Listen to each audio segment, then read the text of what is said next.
Você realmente controla a própria mente? Ou você só controla a parte da mente que deixa você achar que controla? Imagine a seguinte cena. Você acorda no meio da noite em um navio gigantesco, perdido no oceano. Corre até a cabine de comando, segura o leme, gira para o norte e o navio responde. Você pensa, eu estou no controle. Mas existe um detalhe.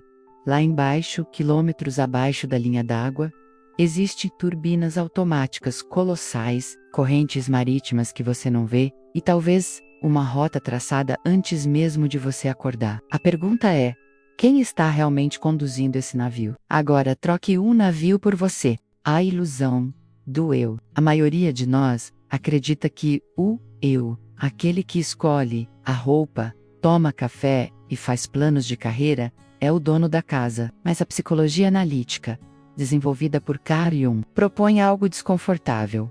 A consciência é só uma fina camada de gelo sobre um oceano profundo.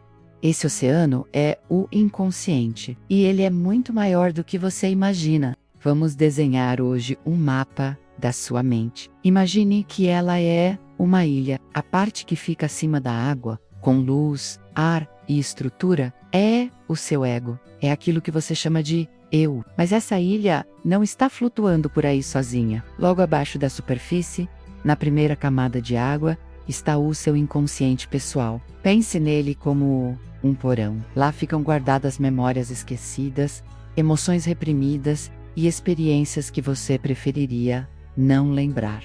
E é ali que moram os famosos complexos. Sabe quando alguém toca num assunto que parece simples e você reage de forma totalmente desproporcional? Isso não é exagero, é um complexo assumindo o volante por alguns segundos. Agora, a parte mais incrível, se você mergulhar bem mais fundo, vai ver que o solo da sua ilha começa a se conectar com o solo de todas as outras ilhas.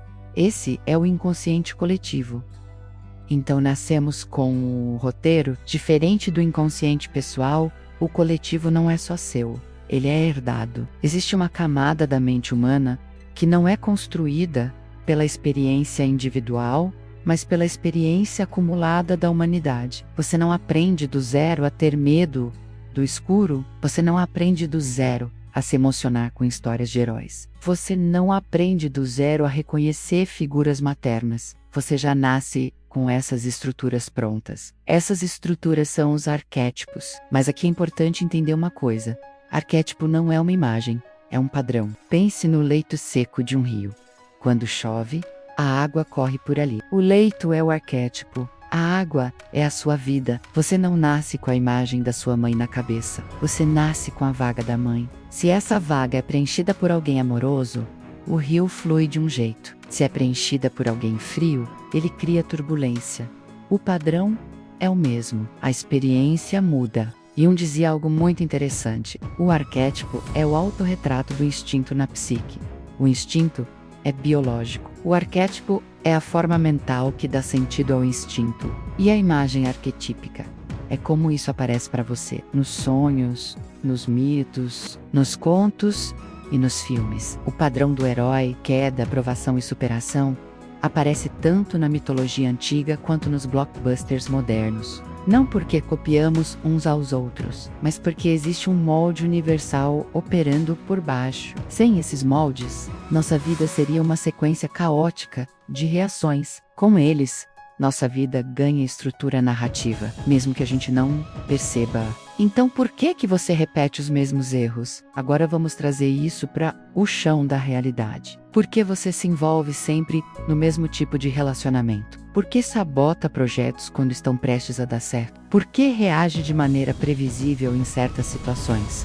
Porque o inconsciente não é teoria, ele está operando agora. Ele aparece nas frestas, nos atos falhos, nas escolhas estranhas, nas emoções desproporcionais. Existe uma frase famosa que diz: até que você torne o inconsciente consciente, ele guiará a sua vida, e você chamará isso de destino. O que chamamos de azar, muitas vezes é padrão inconsciente repetido. Se não acessamos o inconsciente pela lógica, como acessamos? Pelos símbolos.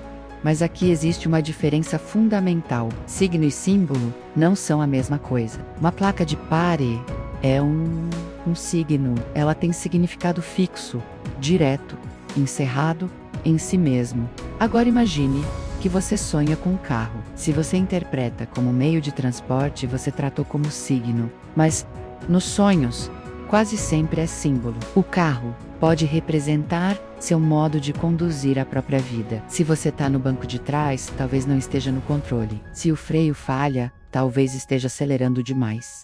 O símbolo nunca é fechado. Ele abre camadas. Enquanto o signo informa, o símbolo transforma. Então, o que fazer? Se o inconsciente é tão poderoso, estamos condenados?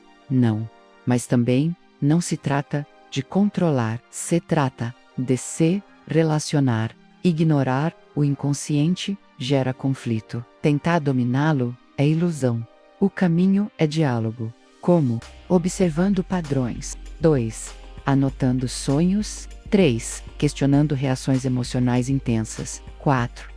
Admitindo que você não sabe tudo sobre si mesmo. Isso exige humildade do ego. E aqui está a virada. Maturidade para Jung não é eliminar o inconsciente, é integrar. Esse processo ele chamou de individuação. Não é se tornar perfeito, é se tornar inteiro. Você não é menor, você é maior. A ideia de que você não controla totalmente sua mente pode parecer assustadora, mas existe outro jeito de olhar. Você não é apenas o capitão improvisado segurando o leme. Você é o navio inteiro. Você é também o oceano. Você é memórias esquecidas, instintos antigos, estruturas herdadas da humanidade inteira. O inconsciente não é um inimigo no escuro, é a natureza dentro de você. E talvez a pergunta nunca tenha sido: como eu controlo minha mente? Mas sim, como eu aprendo a conversar com aquilo que já me conduz? Porque no momento em que você começa a prestar atenção, o destino deixa de parecer acaso e começa a parecer diálogo. Se você gosta desse tipo de conteúdo, siga o canal, curta e compartilhe.